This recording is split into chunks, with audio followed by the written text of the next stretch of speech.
Hi there! Welcome to a webinar titled, We Have Facebook and Twitter, Now What? An Overview for Nonprofit Organizations. My name is Rachel Rule Gadiali, and I'm currently pursuing my master's degree in Public Relations and Corporate Communications at Georgetown University. I'm a cause consultant for the Literacy Lab, a nonprofit organization in Washington, D.C., providing low-income children individualized reading instruction in order to improve their literacy. I also work full-time in public affairs for the United States Marine Corps. I've developed this webinar for those in the nonprofit community who want to engage on Facebook and Twitter and just don't have the time or the money to commit solely to social media and might need a little help with the basics. So since Facebook and Twitter are the two most prominent social networking sites for nonprofits, that's what we'll focus on today. Hopefully after this webinar, you'll be able to begin to focus and use these tools effectively for your nonprofit organization. And if you have any questions about the content of this webinar, please feel free to reach out to me anytime. So here's what we're going to cover in the webinar. We'll take a quick look at social media in general. Then we'll go over Facebook and Twitter specifically, as well as content. We're going to spend some time on monitoring posts and then discuss evaluation, followed by next steps. First, let's talk a little bit about social media in general. As you probably already know, social media is a really great way to share content, exchange information and ideas, and communicate and engage with different publics. According to the Pew Research Center, 72% of Americans use social media.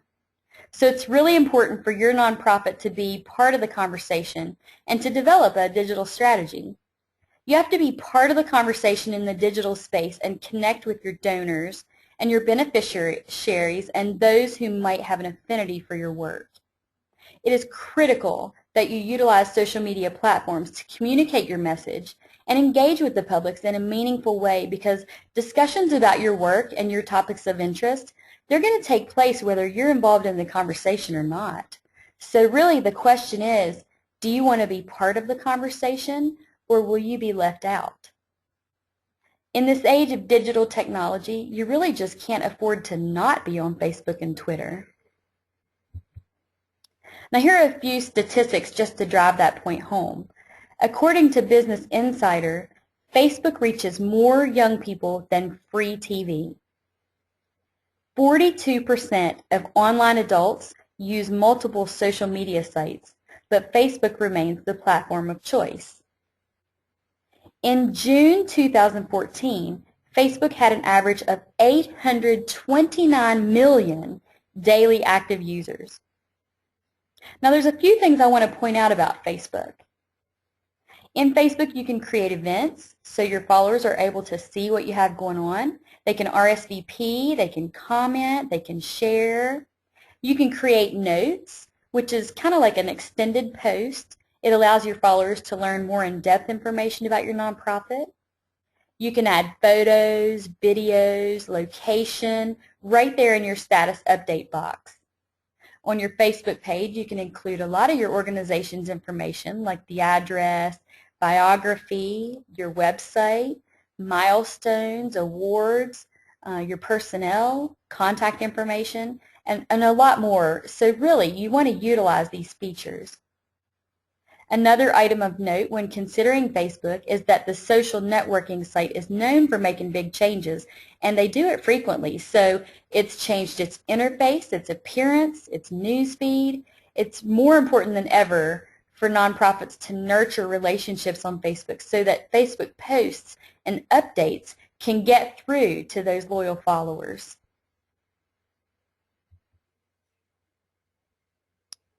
Now, moving on to Twitter.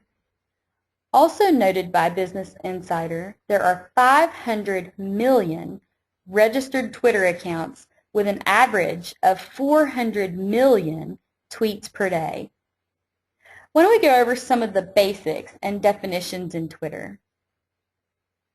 A tweet can contain photos, links, and even up to 140 characters of text. A username is how you're identified on Twitter, and it's always preceded immediately by the @ symbol. You might also hear this called your handle from time to time.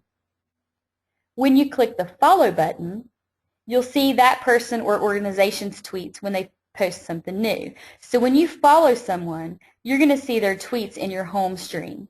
Now that home stream is sometimes called a news feed. It's the stream of tweets that you see of the organizations and the people that you follow. A direct message, or DM, it's a private conversation with somebody you follow if they also follow you. You could almost consider it an email for Twitter. A reply is when you respond to someone's tweet. It would begin with that person or organization's username. A retweet is a tweet that you forward to your followers. Retweets always retain original attribution. Now, favoriting a tweet indicates that you like the specific tweet. It's similar to liking a Facebook post. To favorite a tweet, all you have to do is tap the star icon, and the author of that tweet will see that it's a favorite. When your username is included in someone's tweet, it's called a mention. Mentioning other users in your tweet by including the @ sign, followed directly by their username, is also called a mention. A hashtag is a word or phrase immediately preceded by the # sign. When you click on a hashtag, you'll see other tweets containing the same keyword or topic. Now, from your own account, you can create a group list of other Twitter users by topic or interest. So, for example, a list of friends, a list of thought leaders on a particular topic, a list of DC nonprofits, and so forth. Now, to tweet effectively, there are a few things you want to keep in mind, like characters. Tweets can be up to 140 characters. According to a study by Salesforce, tweets that use more than 100 characters receive 17% less engagement. And you want to make sure you leave room for followers to retweet. So, for example, if your tweet is 130 characters, that doesn't really give your followers much room to add their own thoughts to the post if they wanted to retweet it to their followers. Links. Now, tweets that contain links receive 86% higher engagement rate, but you want to use them with care. You want to make sure when you use links that you're tracking them. That way you can tell later on how effective they were. A good way to track links is by utilizing a URL shortening tool like Bitly. Hashtags. Now, research has shown that using a hashtag helps you receive twice the engagement, but be sure you don't overuse hashtags. You don't want to be obligated to use hashtags in every single post. One popular hashtag is Throwback Thursday, so that's a great way for you to share old imagery to help tell your story. Hashtags are also a great way to hold a conversation around a topic. For example, if you take a look at the hashtag nonprofit, you'll see a stream of tweets utilizing the hashtag, and you'll get a broad overview of what's happening in today's nonprofit world. Let's talk about content. Your posts can include photos, links, infographics, video, text, but even beyond the granularity of the text and the tidbits of information you want to include within your posts, you also need to think about your tone, listening to your followers, your story, your schedule. When you think about what content you want to share, you also need to think about your organization's tone or personality. For example, are you going to be straightforward and factual? Are you going to joke around in your posts? Are you going to be casual? Or is there a certain style your nonprofit uses to communicate? Once you've determined your tone and your nonprofit's personality, be authentic, be consistent. A big part of social networking is listening to what your followers have to say and engaging with them. So when you listen, you're able to answer questions and respond to what they say, to what they need. On Twitter, you can seek out specific handles or usernames and interact with them. Now, this two-way communication is a hallmark of social networking, and it's crucial to schedule some time to respond and engage on social media. You want to be personal. and not just another organization trying to cut through the clutter, trying to cut through the noise. You want to be social. So listen to what your customers are saying and respond. Shareable content. In order for people to care about what you're posting and share what you're posting, your content has to be shareable. It has to be thought-provoking. You want your posts to be conversation starters. You want them to be emotional triggers. Occasionally, if you post content that you think is extremely important, you need to give it an extra boost. You might even consider including "please share" or "please retweet" at the beginning of the post. But you want to include that sparingly. Your nonprofit has a unique story to tell. You can create fresh and relevant content based on that story. Maybe that means sharing a personal testimonial, a behind-the-scenes look at what your organization does in a typical day, maybe photos of your work, or something like, what exactly can $5 do for your cause? Or consider a beneficiary spotlight. Really, the possibilities are endless when it comes to telling your story. So be interactive. Engage in a meaningful, two-way conversation. Nurture your relationships. Just like in the real world, building relationships with people on Facebook and Twitter, it takes time and it requires a long-term commitment. It's really an investment. Curating content. In addition to creating your own original content, you can curate content. So in other words, you can share content that's created by individuals and organizations that you think might be interesting and relevant for your own followers. This might include news articles, quotes, statistics, even infographics or imagery. Schedule. You want to keep your content fresh and relevant, and you have to remain a part of the conversation. Now, I know it's difficult to find time every single day for social networking, so schedule some time each week to devote to this in order to save yourself some time in the long run. Now, Facebook allows users to save drafts and schedule posts right there within the status update box, so that could be a big help when you're trying to schedule content. Twitter offers scheduling for advertisers. Others can schedule tweets through free and paid tools like Hootsuite, Buffer, TweetDeck, Sprout Social, ReachPod, and there's so many more. But you want to make sure you keep an eye on your scheduled content because you wouldn't want to share a post during a national emergency or a crisis that might make you seem insensitive. A helpful tool for scheduling your content is an editorial calendar. This is a master calendar that will help you stay organized and keep track of your events, anniversaries, some writing prompts and topics, and specific content you want to share. So, for example, in your editorial calendar, you could keep track of important donation periods, specific campaigns, member spotlights, upcoming deadlines, and cause-driven holidays like Giving Tuesday. There are tons of examples online, so it should be easy for you just to do a quick search for a template that suits your needs. Or you could even create your own simply by using an Excel spreadsheet and then just insert your ideas organized by month or by topic or whatever makes sense for your organization.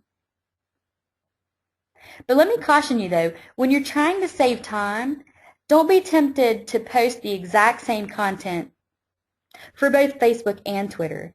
You want to tailor your posts for each platform. Keep in mind your audiences. Facebook and Twitter are very different networks and there are different expectations. So you're diving into Facebook and Twitter. You've got great content to share. Now it's time to monitor what's going on. So you want to pay attention to your notifications and your activity in Facebook. Pay attention to your notifications and your mentions in Twitter. Pay attention to hashtags relevant to your nonprofit. You also want to monitor your competitors, experts, thought leaders, similar organizations. What are they doing? What are they posting? What are they sharing? What do they have to say? So once you've thought about your content and your schedule, you need to think about evaluation. It's important to see what's working and what's not. And the best way for you to do that is to take a look at your analytics. You can do this by checking out your insights in Facebook and your analytics in Twitter. Facebook and Twitter offer free analytics in the platforms themselves, so really all you have to do is log in and take a look. So with regard to other tools, there are many other tools out there to help you manage your social media and help you with analytics. They're both free and paid tools. If you have the budget, a few of those that are really simple to use and cost maybe $10 to $20 a month and offer nonprofit discounts include Hootsuite, Sprout Social, TweetDeck. There are a ton more. So anyway, it's just really important to know what's working and what's not working, as well as what engagement may have occurred throughout the week. Did your posts, did they spark a conversation? Did someone share your post? Who shared it? Why did they share it? Did you make a connection? Did you engage with your followers? What all happened this past week via social media? You want to schedule time to evaluate that each week and take action on any conversations or relationships that might need nurturing based on the past week's engagement. So we've covered a lot in this webinar. Now it's time to implement what you've learned. So now what? Your next steps include determining your organization's voice, planning, and that means creating your editorial calendar, determining your schedule, writing evergreen content that you can keep and utilize in the future. Decide on your tools. How are you going to post? How are you going to monitor? How are you going to analyze and evaluate? Then just dive in and do it. Now this concludes our webinar. I really hope it's been helpful and will allow you to engage in meaningful ways for your nonprofit. Please feel free to connect with me on Twitter at Rachel Rule. And gosh, thanks again and good luck as you dive into Facebook and Twitter. I hope you'll soon see how easy it can be and how these tools can really effectively serve your nonprofit. Thanks again.